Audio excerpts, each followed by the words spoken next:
सच्चे सेवक मेरे साईं बाबा, तुमने प्यासों को पानी पिलाया, लोग बूंद बूंद पानी को तरसे, वहाँ गंगा सा पानी गाया। साईं प्रेम से बढ़कर कोई प्रेम नहीं, साईं प्रेम।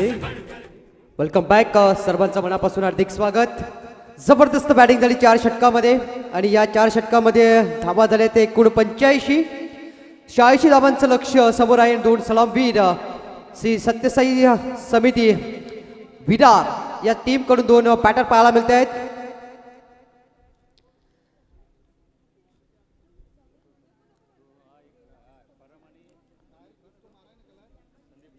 परम आणि त्याच्या सोबत बॅटर आपल्याला पाहायला मिळत आहेत। सुनील पहिला अर्धशतक या स्पर्धेतलं मिस्टर वैभव मॅन फ्रॉम कसराली झळकावला गेला।